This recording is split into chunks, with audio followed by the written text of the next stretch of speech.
लोकसभा मतदारसंघावरून महाविकास आघाडीतील शिवसेना ठाकरे गट आणि काँग्रेस यांच्यात सुरू असलेल्या वादाला आता वेगळं वळण मिळालं आहे।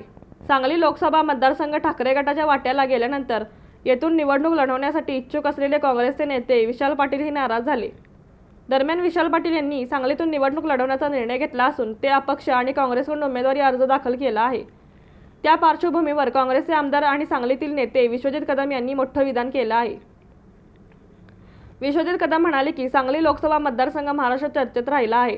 या संदर्भात चर्चा करण्यासाठी काँग्रेसचे प्रदेशाध्यक्ष नाना पटोले, काँग्रेस विधिमंडळाचे नेते बाळासाहेब थोरात यांनी काल मला तातडीने बोलावले होते। त्यावेळी सांगलीचे जिल्हाध्यक्ष विक्रम सावंत आणि इतर सर्वांची पटोले आणि थोरात यांच्याशी सविस्तर चर्चा झाली। तसेच काँग्रेसचे महाराष्ट्र प्रभारी रमेश चेन्नीथल्ला, पक्षाचे सरचिटणीस के.सी. वेणुगोपाल यांच्याशी माझे बोलणे झाले। या चर्चेत मी सांगलीमध्ये जी काही परिस्थिती निर्माण झाली आहे ती त्यांच्यासमोर मांडली। तसेच या संदर्भात लवकरात लवकर एक संयुक्त मार्ग काढावा ज्यामुळे राज्यातील आणि सांगलीतील महाविकास आघाडी संदर्भात एक ठोस पाऊल उचलता येईल असे मी त्यांना सांगितले। विश्वजित कदम पुढे म्हणाले की विशाल पाटील यांनी काँग्रेस पक्षाचा ए-बी फॉर्म भरलेला नाही, मात्र कुठल्याही पक्षाचा ए-बी फॉर्म हा शेवटच्या क्षणापर्यंत जोडता येऊ शकतो। त्यासाठी 19 एप्रिल रोजी 3 वाजेपर्यंत मुदत आहे। माझ्या माहितीप्रमाणे विशाल पाटील यांनी 2 उमेदवारी अर्ज भरले आहेत। त्यातील एक अर्ज काँग्रेस पक्षाचे उमेदवार म्हणून आणि दुसरा अपक्ष उमेदवार म्हणून भरला आहे।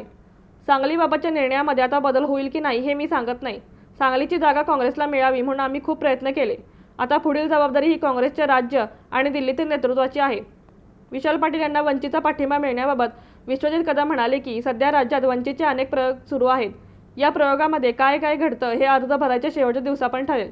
मी काय त्याबाबत फार बोलणार नाही। राहिला प्रश्न अपक्ष लढण्याचा, तर त्याबाबत आम्ही जिल्ह्यातील परिस्थिती मांडली आहे। आता त्यावर राज्यातील आणि देशातील वरिष्ठ आमच्याशी बोलून मार्ग काढतील अशी अपेक्षा आहे, असेही विश्वजित कदम यांनी सांगितले।